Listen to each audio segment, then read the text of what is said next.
Homeland Security Secretary Michael Chertoff is calling a catastrophic hurricane. September 12, 2008. Before the gigantic storm Ike reaches the Texas coastline, strong wind gusts and flooding have already occurred in the Galveston area of Texas. Ike is expected to bring a 25-foot storm surge to the coastline cities. The National Weather Service is issuing a warning of certain death for residents who do not evacuate the coast. The colossal Ike is nearly as big as Texas itself.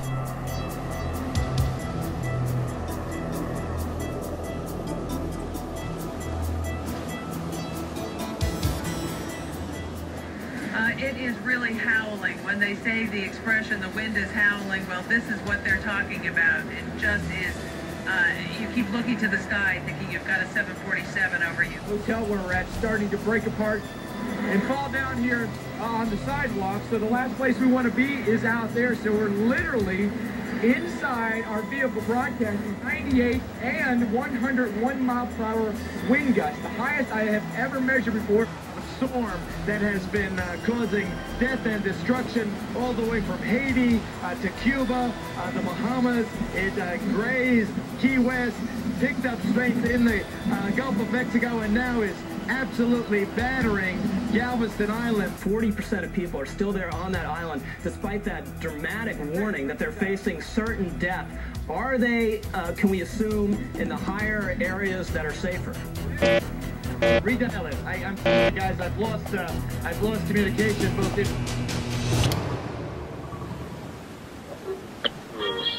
Oh wait a minute. We have power outages right now to 105,000 people, yeah. And we have not seen the worst of it yet. A lot of people here, I'm going to tell you guys, that wanted to leave are going to regret their decision not to tonight.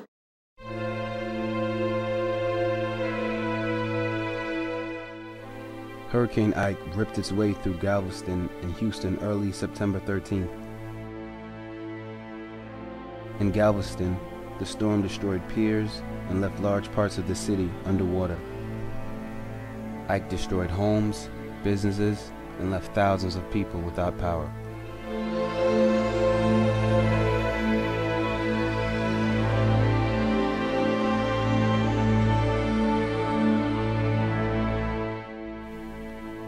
Hurricane Ike made landfall at 3:30 a.m.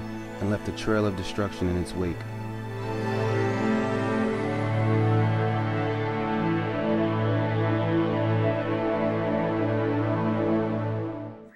What the impact the storm has had on the state of Texas, and I think it is clear that it was very significant. Ike is being blamed for at least 3 deaths in Texas so far, but that number could rise as search efforts are just now getting underway. And thousands of homes and businesses have been destroyed in Texas. What's going to be even more bizarre, a couple of days from now, Frederica, when people are going to be going right back down the road, trying to find their home, trying to find out what's left, and it's going to be certainly a scary time for them.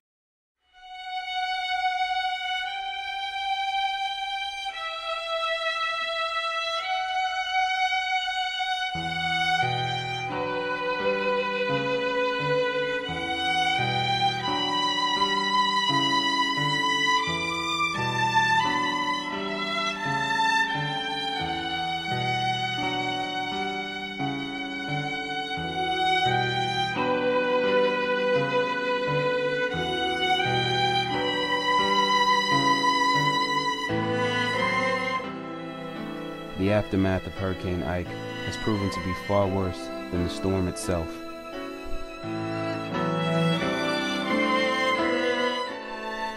Hurricane Ike displaced thousands of people in Galveston and left them without water, working toilets, food, or phones.